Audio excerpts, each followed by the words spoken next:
de antibióticos en gram positivos. Mi nombre es Paola Andrea Pérez Cuervo, soy residente de farmacología clínica. La agenda del día de hoy vamos a hablar porque la importancia de hablar del PKPD, de los antibióticos para gram positivos. Vamos a hablar algunas cosas de las propiedades, consideraciones para elegir el antimicrobiano y 4 antibióticos de G-trimetropin sulfa y vancomicina para revisiones por aparte, por las propiedades que tienen y de pronto ahondar un poco más en el tema. En la página de YouTube, en el canal de YouTube de Evidencia Terapéutica, hay varios videos de estos, entonces quise unir parte de algo del tema, del PKPD como tal, cómo vamos a leerlo con todos los estudios que existen para la elección, sobre todo en paciente crítico, la importancia que tienen y a dar los ejemplos con estos 4 antibióticos. Entonces, ¿por qué es importante hablar del PKPD? Porque el PKPD es la relación importante entre la mortalidad hospitalaria. El PKPD es una medida que nos da para poder tener esta relación entre la mortalidad hospitalaria y el tratamiento antimicrobiano empírico inadecuado y la bacteriemia. Pues estos son porcentajes o son cifras que nos llaman mucho la atención y les voy a mostrar una gráfica porque no solamente llama la atención que si elijo la terapia inadecuada, pues el resultado va a ser inadecuado, sino que además, si elijo la terapia adecuada empírica, la mortalidad va a estar igual, es muy alta, entre el 30 y el 50%, dependiendo del estudio. Las líneas oscuras, entonces van a ser la terapia inadecuada, tienen una mortalidad mucho más alta. Sin embargo, la línea que está en blanco es la elección de la terapia adecuada para la empírica para el microorganismo y nos muestra igual una mortalidad que es bastante alta, lo cual nos llama la atención. Por eso es importante saber del tema y administrar la dosis temprana, la dosis correcta y el esquema que se debe tener para cada sospecha de microorganismo. Estas relaciones PKPD son los mejores parámetros farmacocinéticos que se relacionan con la eficacia del tratamiento. Vamos a ver que es una medida de exposición de los fármacos con sus efectos antimicrobianos o clínicos. Sabemos ya que la fracción libre es la que está disponible, lo cual va a estar un poco alterada en los pacientes de unidad de críticos. Y se han observado 3 patrones de actividad que los vamos a recordar durante esta revisión para poder entonces darle sentido al final de la revisión con los ejemplos de 4 antibióticos. El primero, entonces, va a ser estos patrones. De este patrón, el primero va a ser la muerte dependiente de la concentración y un efecto postantibiótico prolongado, que lo vamos en sus siglas en inglés, es PAE. Son las concentraciones más altas del fármaco que dan como resultado una muerte más rápida y extensa del organismo, y la concentración máxima sobre la MIC o el área bajo la curva de la curva de nuestra gráfica de concentración tiempo a las 24 horas sobre la MIC. Y la importancia es que nos va a decir que el antibiótico que se comporte de esta manera va a necesitar de una dosificación que se optimice la dosis y que en algunos casos pues se tenga que dar carga de dosis. Algunos de los ejemplos con este patrón de PKPD son los aminoglucósidos, las fluoroquinolonas, el metronidazol y la daptomicina. El segundo patrón, entonces, va a ser la muerte dependiente de tiempo y un efecto postantibiótico mínimo o moderado. La importancia de este es porque va a extender la duración de la exposición y va a optimizar la terapia o la actividad antimicrobiana. El tiempo de las concentraciones de antibióticos libres permanecen por encima de la MIC, es decir, que el tiempo debe ser mayor que la MIC para que el microorganismo, el PKPD de este antibiótico se correlaciona con la muerte bacteriana y respuesta microbiológica. Y cuanto más corta sea la vida media de eliminación del fármaco, más frecuente deben ser las dosis. En este caso estamos hablando de los betalactámicos, que se caracterizan en su mayoría por ser hidrofílicos, se van a eliminar vía renal y van a tener una vida media mucho más corta. Acá, entonces, la estrategia va a ser el uso de infusión continua que mantenga el tiempo mucho mayor a la MIC al 100% y puede ser la forma más eficaz de maximizar esta exposición farmacodinámica. Acá les traigo entonces la curva para ubicarnos. Está la gráfica concentración-tiempo, la concentración máxima sobre la MIC. La MIC va a estar, digamos que un parámetro individualizado de la relación microorganismo-antibiótico según el caso, la ventana terapéutica, el tiempo y pues el área bajo la curva, que va a ser nuestro tercer parámetro, nuestro tercer patrón. Tercer patrón entonces se va a caracterizar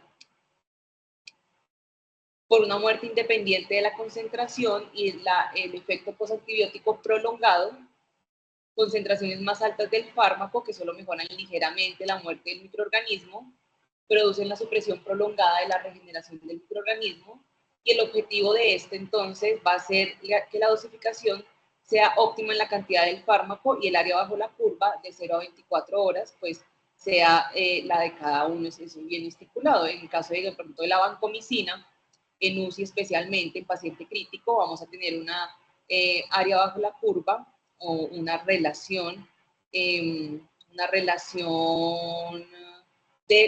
entre 400 y 600. Incluso cuando los microorganismos tienen valores de MIC típicos, de microorganismos sensibles, se recomienda la monitorización terapéutica de los fármacos. Ya la vancomicina también lo hacemos en pacientes que están estables por la falla renal que pueden causar. Algunos ejemplos de este tercer patrón están los glucopéptidos, el linezolid, del cual vamos a hablar ahora, tetraciclinas, clindamicina, acitromicina y las gliciclinas. Entonces el concepto es básico y resumiendo es que hay un régimen de dosis, luego hay unas concentraciones séricas que van a estar dadas por el ADME o la farmacocinética. La absorción, hablando de paciente crítico, pues va a estar alterada, entonces casi todos los medicamentos se van a administrar IV. Esta concentración sérica también va a estar dependiente de una distribución del metabolismo, la eliminación del fármaco, entonces va a depender del estado del bienestar orgánico del paciente, de su función renal, de su función hepática. De las concentraciones séricas vamos a tener concentraciones en tejidos y líquidos corporales, que también es muy importante hablar de esto en cada antibiótico. Vamos a tener concentraciones en sitios de infección, que también es importante para cada antibiótico, tenerlo en cuenta para la terapéutica. De estas concentraciones en tejidos y líquidos tenemos el efecto farmacológico y el toxicológico, por supuesto, para mirar los efectos adversos. Y de acá entonces vamos a tener el efecto antimicrobiano. Esa es la parte de la farmacodinamia del antibiótico en relación con la bacteria. Entonces, ¿cuáles son los parámetros de la actividad antimicrobiana? Tenemos de potencia, que va a ser entonces la MIC, que es la concentración inhibitoria mínima, y el MBC, por sus siglas en inglés, significa concentración mínima bactericida. Y la evolución de la actividad en el tiempo, hay un término, se llama Time Course of Activity, y son los parámetros de la actividad antimicrobiana que se refiere a cómo varía la efectividad de un antimicrobiano a lo largo del tiempo, y esto incluye aspectos como el tiempo que tarda el fármaco en comenzar a actuar, la duración de su efecto y cómo la concentración del antimicrobiano en el sitio de acción influye en la capacidad para matar o inhibir el crecimiento de microorganismos. Entonces sabemos ya que la potencia de un medicamento está dado por la MIC sobre la concentración mínima bactericida y la exposición al microorganismo in vivo por la farmacocinética de nuestro paciente. ¿Qué vamos a tener en cuenta para elegir el antimicrobiano? Entonces, primero la microbiología, el mecanismo de acción tanto del medicamento como lo que va a causar la bacteria en el organismo, el espectro antibacteriano. El medicamento, en este caso puse como ejemplo la vancomicina, vamos a tener en cuenta la farmacocinética, el ADME como tal, la farmacodinamia, vamos a tener en cuenta los patrones de los que les hablé, los 3 patrones, si es bactericida o bacteriostático, la penetración tisular y el efecto persistente antimicrobiano. Y todo esto nos va a dar como resultado, y lo que queremos en el servicio de prueba es tener una eficacia clínica, la erradicación bacteriana, la adherencia con régimen de dosis, disminuir, digamos que tener una buena tolerancia y evaluar la tolerabilidad del paciente al medicamento, la tasa de resolución de la infección, la prevención de resistencia, efectos adversos y, por supuesto, pues, costo-eficacia. Entonces, traje esta pregunta, ¿requerimos toda la misma dosis? No. Vamos a ver que, sobre todo en paciente crítico, hay diversos procesos fisiológicos que alteran el antibiótico, alteran la farmacocinética del medicamento, porque tenemos entonces un paciente con implicaciones de disfunción multiorgánica, sepsis y casos de edema. Las dos causas de edema más frecuentes es el trauma y falla cardíaca. La hiperdinamia, el aumento de gasto cardíaco, entonces nos va a generar una hiperfiltración y hay un aumento del volumen de distribución por alteración en la unión a proteínas o el tercer espacio. Por lo tanto, pues vamos a ver que vamos a subdosificar el paciente. Lo que se recomienda es entonces no ajustar la dosis en las primeras o en la primer contacto antibiótico paciente, porque lo vamos a dejar subdosificado por esta hiperfiltración que tiene el paciente. Acá entonces lo que les acabo de decir, el paciente está en choque, tiene un tercer espacio, disminuye su unión a proteínas plasmáticas, se debe ajustar entonces las primeras dosis. No se deben ajustar las primeras dosis, por el contrario, debemos tratar de aumentar mirando el medicamento, ¿no? Individualizando la terapia. ¿Qué tenemos de riesgo acá? Es que si damos unas dosis muy altas, pues tenemos riesgo de sobredosis y por eso es importante también hablar y ver de pronto videos o lo que tenemos en el canal de YouTube de evidencia terapéutica en cuanto al monitoreo terapéutico de medicamentos, que es lo ideal que se debería hacer en cada institución.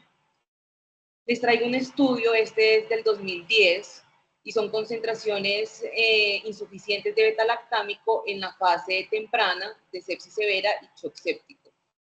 Entonces nos traen aquí 80 pacientes con sepsis grave o shock séptico, a los cuales se les da cefepime, a cefepime se les da 19 pacientes, ceftazidima a 18 pacientes, piptazo se les da a 27 pacientes y meropenem finalmente se les da a 16 pacientes. El parámetro a evaluar en este estudio fue el tiempo de concentración sérica mayor a 4 veces la MIC. Las concentraciones séricas se mantuvieron por encima de 4 veces la concentración inhibitoria mínima, que corresponde al punto de corte para Pseudomonas aeruginosa, definido por el Comité Europeo de Prueba de Susceptibilidad a los Antimicrobianos con sus siglas EUCAST. El número de pacientes que alcanzaron el perfil farmacocinético objetivo fue mucho mayor en meropenem, con un 75%. Las conclusiones de este estudio es que las concentraciones séricas del antibiótico después de la primera dosis solo fueron aceptables para meropenem. Por lo tanto, los regímenes de dosificación para cefepime, ceftazidima, piptazo no fueron insuficientes para cubrir empíricamente los patógenos menos susceptibles en la fase temprana de la sepsis grave y del shock séptico, precisamente por los cambios farmacocinéticos que tiene el paciente. Entonces acá vemos, pues, aumenta la mortalidad ya de por sí. Eligiendo la terapia adecuada, hay una mortalidad muy grande, hay que entonces ajustar la terapia. ¿Y cómo aplicar entonces el PKPD? Acá otra vez traigo la curva o la gráfica de una cinética básica. Tenemos entonces que el índice de PKD es la predicción de eficacia, con esto podemos predecir cómo le va a ir a nuestro paciente. Esto cambia en función de la MIC, que es individualizada, relación microorganismo antibiótico. El parámetro de farmacodinamia por excelencia es la MIC. El parámetro farmacocinético depende del antibiótico, como les decía. Con la curva de la cinética básica podemos evaluarlo.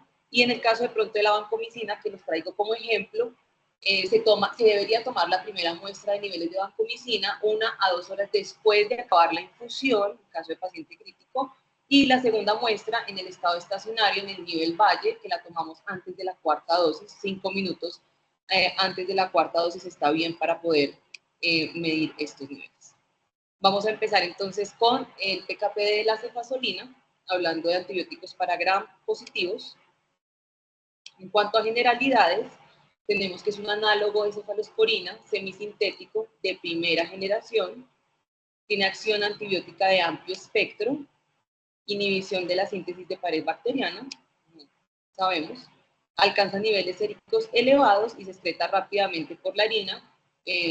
Como ya les había mencionado, los betalactámicos son hidrosolubles y se van a eliminar en su mayoría por la orina. Son clínicamente eficaces en infecciones causadas por estafilococos, estreptococos, especies de bacterias gram positivas, y si es necesario se puede agregar metronidazol para cubrir bacteroides frágiles. Esta referencia es de Drug Bank, esto es americano, así que bueno, allá lo pueden combinar con metronidazol para el bacteroides. En cuanto a la farmacocinética, tenemos que no tiene absorción por el tracto gastrointestinal, tiene una concentración plasmática máxima en 1 o 2 horas, intramuscular, estamos hablando de intramuscular, en este caso de concentración plasmática, su volumen de distribución no está disponible en la fuente de Drug Bank, que es una fuente confiable, tal vez en otras partes se dice que hay un volumen de distribución pequeño, tiene unión a proteínas del 74-86%, que sería una unión a proteínas intermedia, no se metaboliza y en su eliminación sin cambios por la orina. El tiempo de vida media del antibiótico es de aproximadamente 1.8 horas después de la administración IV y de aproximadamente 2 horas después de la administración intramuscular. El mecanismo de acción de la cefazolina, algo pues de pronto no entrando tan a profundidad con todos sus mecanismos de acción, es bactericida, inhibición de la síntesis de pared celular, se une a las proteínas fijadoras de penicilina e inhibe la tercera y última etapa de la síntesis de la pared celular. Lo hace con autolisinas. Acá les traigo este cuadro también de la misma referencia que nos muestra que es inhibidor, qué acción tiene la cefazolina sobre la bacteria. Entonces dice que es inhibidor y tenemos que es inhibidor de las PBP A1, 1A, 1B, 1C, de la 2 y de más proteínas.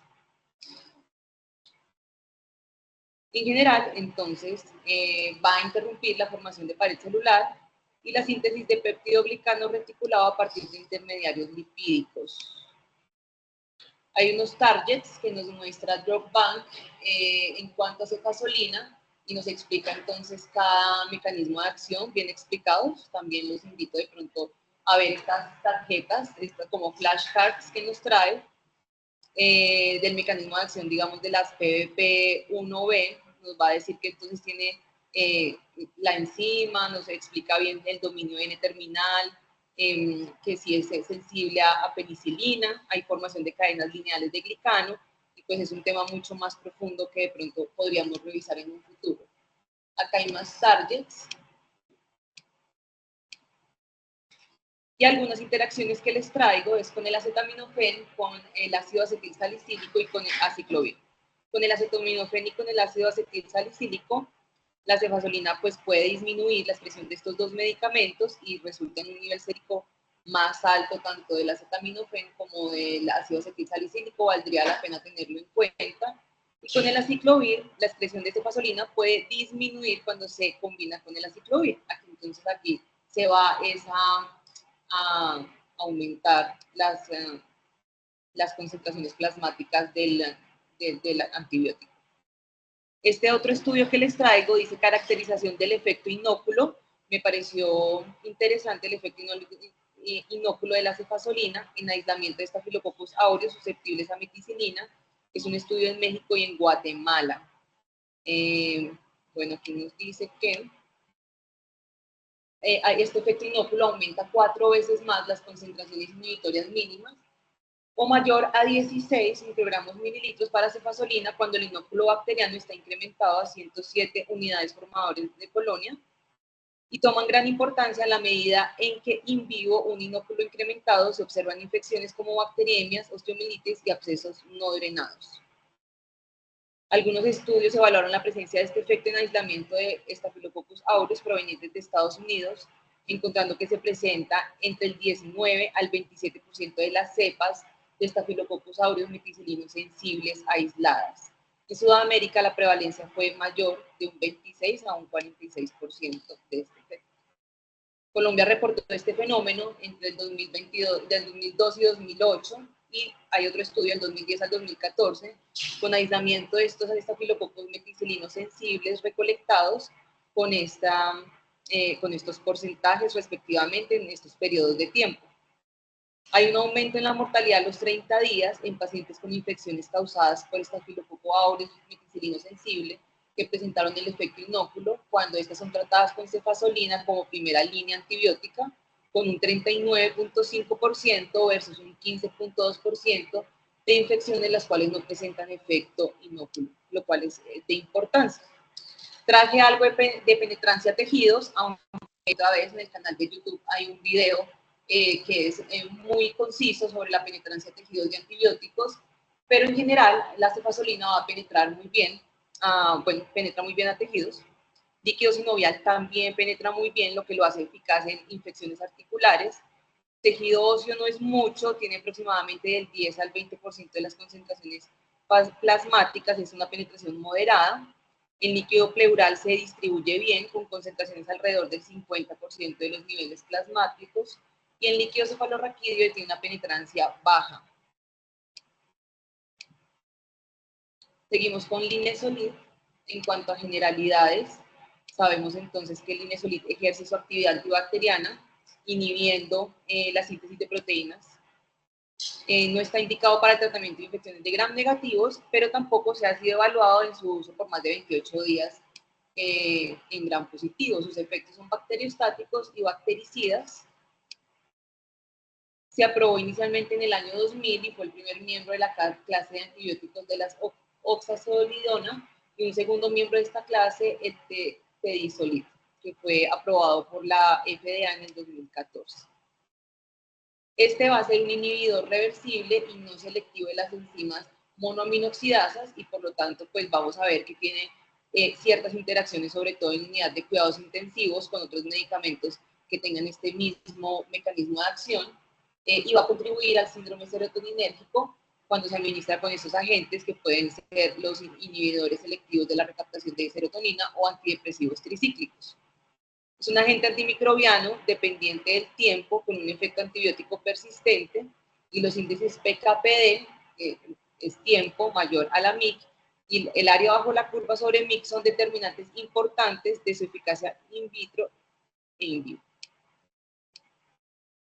En cuanto a la farmacocinética, entonces se absorbe ampliamente después de la administración oral y tiene biodisponibilidad absoluta de aproximadamente el 100%, es casi total su biodisponibilidad. Las concentraciones plasmáticas máximas se alcanzan aproximadamente entre 1 y 2 horas. El volumen de distribución, el estado estacionario, el volumen de distribución del linezolid en adultos sanos es de aproximadamente 40 a 50 litros, y la unión a proteínas es baja o intermedia. De 31 baja es debajo de 20%. En cuanto a su metabolismo, entonces se va a metabolizar en el hígado, principalmente a dos metabolitos inactivos. El metabolito hidroxietiliglicina es el más abundante de los dos metabolitos y se genera mediante procesos no enzimáticos. Y si bien las enzimas específicas responsables de la biotransformación todavía no están claras, no parece ser sujeto al citocromo CYP450. Su ruta de eliminación es principalmente renal. El 30% del medicamento se elimina sin cambios y el 40% con metabolitos, y hay un 3 a un 6% que se encuentra en las heces. En cuanto al mecanismo de acción, entonces vemos que es un medicamento que va a bloquear, va a tener acción en los ribosomas, en el ARN ribosómico, en la subunidad 23S bacteriano y en la subunidad 50S, y previene la formación del complejo de iniciación 70S. Hay unas mutaciones que entonces pueden provocar resistencia al linezolid, por supuesto. Acá hay otra tarjeta que encontramos en Drug Bank del Target y vemos cómo actúa entonces en la subunidad 23S del RNA ribosomal. Acá hay unos estudios. El primero es el efecto del linezolid oral versus el IV en efectividad del tratamiento e incidencia de trombocitopenia en pacientes con infección severa.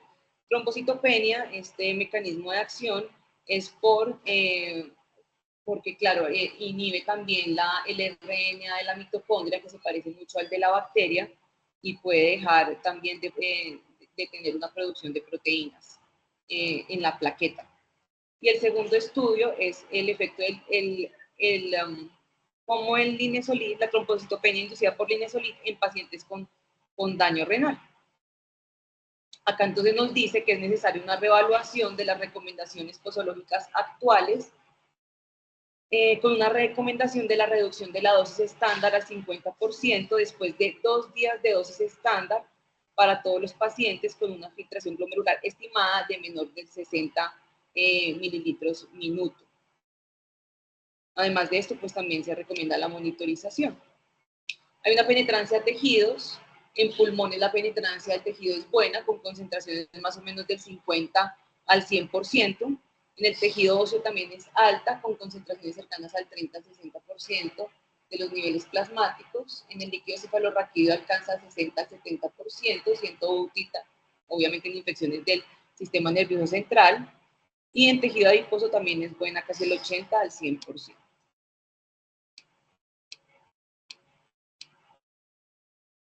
Seguimos con la oxacilina. La oxacilina, tenemos la farmacocinética, la absorción pues, no disponible, ¿cierto? Vamos a ver volumen de distribución también no disponible por la fuente de drug bank. Una unión a proteínas baja de 9.4, sobre todo se une a la albúmina. Metabolismo no está disponible, no se ha concluido muy bien. Y la eliminación se excreta rápidamente como fármaco inalterado en la orina mediante filtración. El tiempo de vida media es de 20 a 30 minutos. En cuanto a la farmacodinamia, es un antibiótico penicilina beta-lactámico que se utiliza en el tratamiento de infecciones bacterianas por organismos susceptibles. En este caso, pues vamos a ver su importancia en los gram positivos. Y también va a unirse a proteínas fijadoras proteínas fijadoras de penicilina. Es estable frente a hidrólisis de una variedad de beta-lactamasas, incluidas las penicilinasas, las cefalosporinasas y las beta-lactamasas de espectro extendido. En cuanto al mecanismo de acción, se une entonces a las PBP, que van a estar dentro de la pared bacteriana, inhibe la tercera y última etapa de la síntesis de la pared bacteriana, hay una lisis celular por enzimas autolíticas, y es posible que la oxacilina interfiera con un inhibidor de la autolisina. Acá entonces están las acciones que inhiben el target y los microorganismos con sus posibles mutaciones. Acá a este lado en Micropan también están estas tarjetas. En cuanto a interacciones, también tiene interacción con acetaminofén, con ácido acetil salicílico, que puede disminuir la excreción, la tasa de excreción de la oxacilina y podría resultar en un nivel más alto, un nivel sérico más alto del antibiótico. Y el acetaminofén también puede disminuir la tasa de excreción de la oxacilina.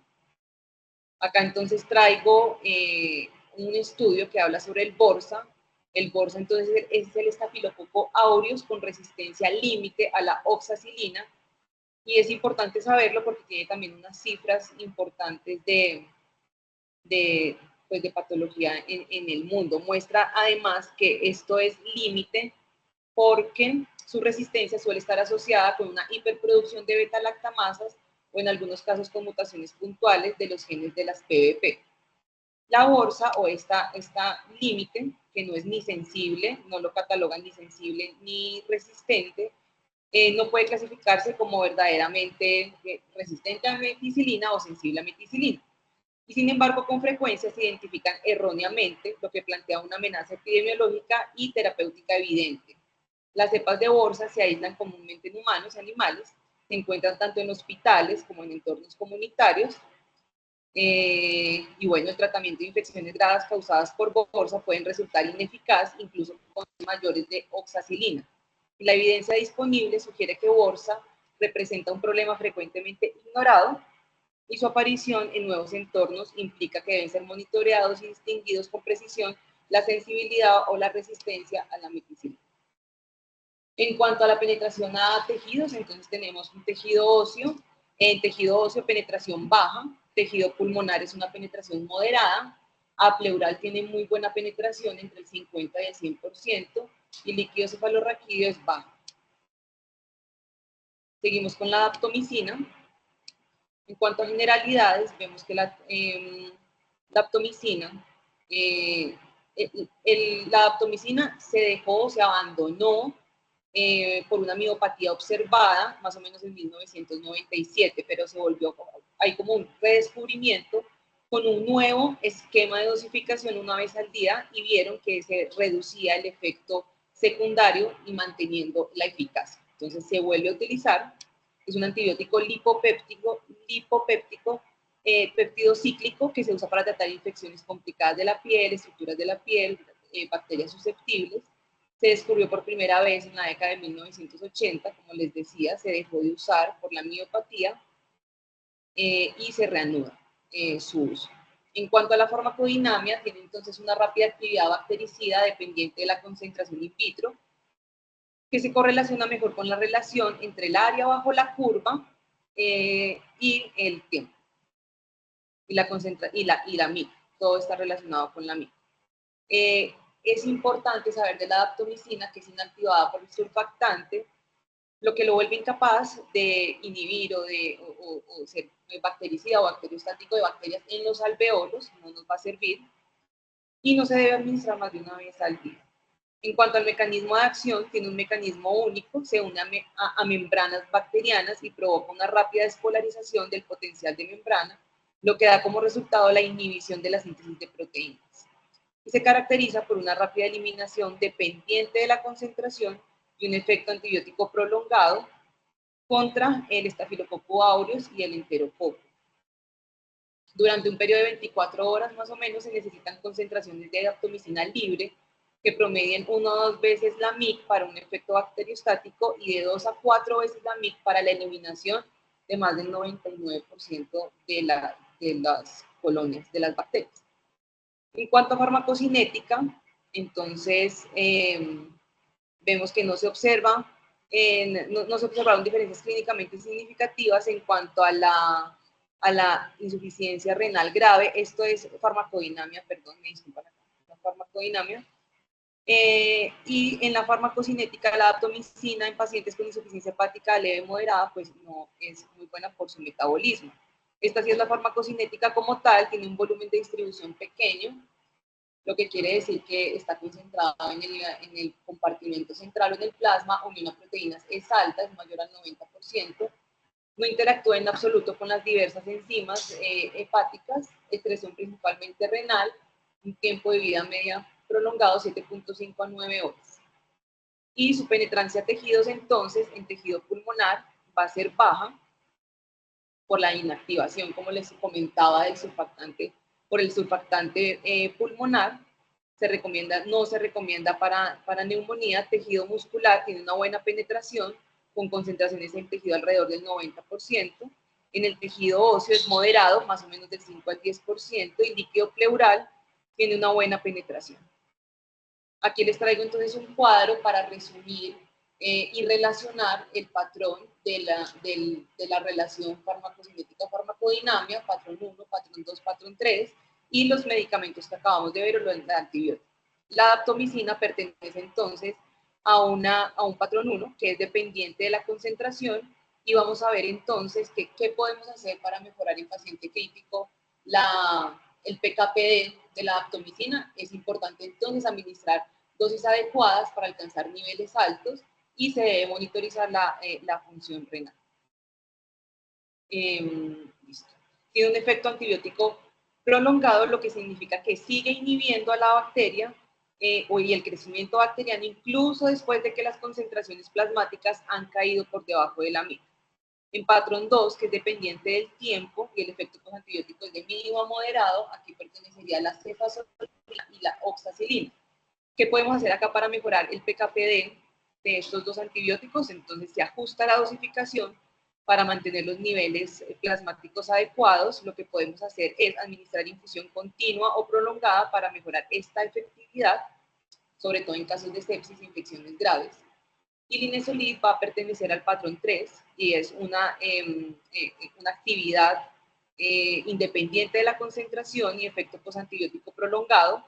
Y lo que debemos hacer entonces es, como en la vancomicina, se debe ajustar la dosis, la exposición total del medicamento, especialmente en presencia de insuficiencia renal o hepática, pues ya que esto podría afectar la farmacocinética del medicamento. Aquí lo importante y las conclusiones es en pacientes críticos, los cambios de la farmacocinética debido a alteraciones en el volumen de distribución, función renal y hepática y en presencia de terapias de reemplazo renal requieren ajustes de la terapia y el monitoreo terapéutico de medicamentos, del cual es importante hablar posteriormente, sobre todo en el tema de la vancomicina. Muchas gracias por su atención.